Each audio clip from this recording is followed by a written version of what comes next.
I thought, oh, this is the answer. This makes me happy.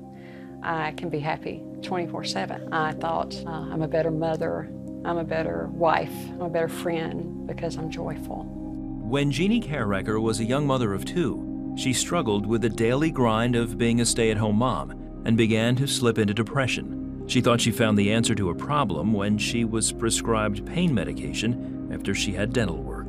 You once again enjoy routine life.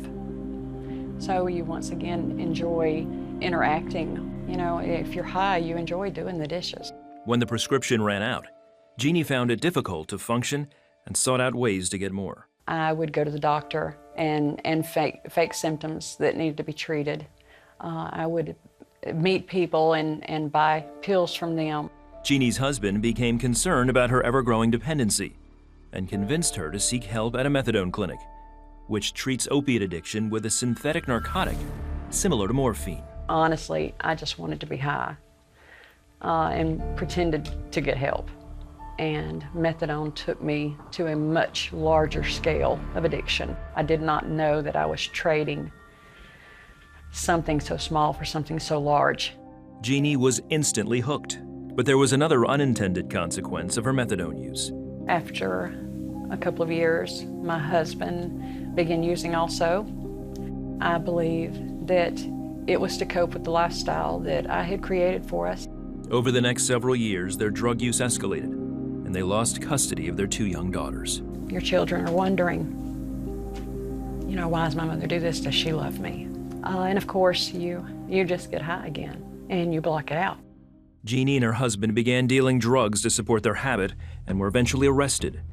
Jeanne had been raised in the church, but alone in her jail cell. She questioned whether anything she had been taught was real. And it started me down a path of God is not real. He can't be real. He's mythical. And it also relieved me of consequence. Once released from jail, they continued selling drugs and began to make their own meth. When their home was raided in 2010, Jeanne was charged with possession, but her husband was charged with manufacturing. He faced life in prison without parole. When I got out of jail and he was headed to prison, and I knew that I would not see him, or I would not spend the rest of my life with him anyway, that is when I hit my bottom. I would do anything to escape the reality that he would be serving time for not only crimes we both committed, but something that I basically pulled him into anyway. Jeanne cut off contact with her husband and did whatever it took to get her next fix. I had never not accepted his calls. And of course, the reason I did not accept his calls is because the things that I was doing to obtain drugs so that I could stay high. And he knew this. Jeanne's husband finally got her on the phone and begged her to enter the Lovelady Center, a faith-based rehab facility in Birmingham, Alabama. I came in not believing that anything would work. I came in okay with the fact that I was going to die an addict, that there was no joy beyond substances, there was no joy beyond something I could manufacture for myself. But over time, the message began to sink in. Something started to penetrate. You know, what if he is real? You know, what if there is a creator? What if all this crap that you've been thinking for many, many years is wrong? And then one night at the center, after 15 years of addiction, Jeanne cried out to God. I said, Lord, I know that you created me for a purpose. I know that you want me to do something. Help me. I don't want to be this way anymore. I want to be saved. I want to live for you. And the joy that came, I of course prayed a lot that night, but the joy that started happening after that, I can't describe. And there is no drug that matches it. Jeanne surrendered her life to Christ. Her husband, still in prison, had also become a Christian, and the founder of the Lovelady Center intervened on his behalf.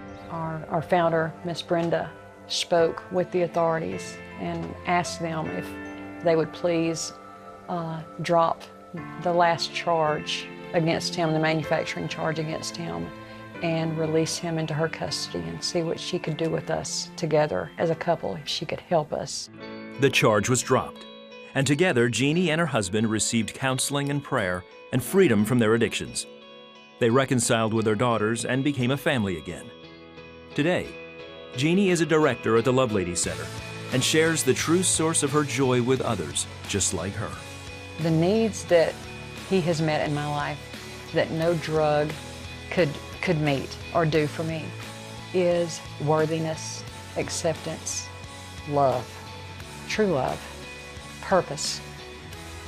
I believe that to know why you were born, because we all are born for a reason, results in unexplainable joy.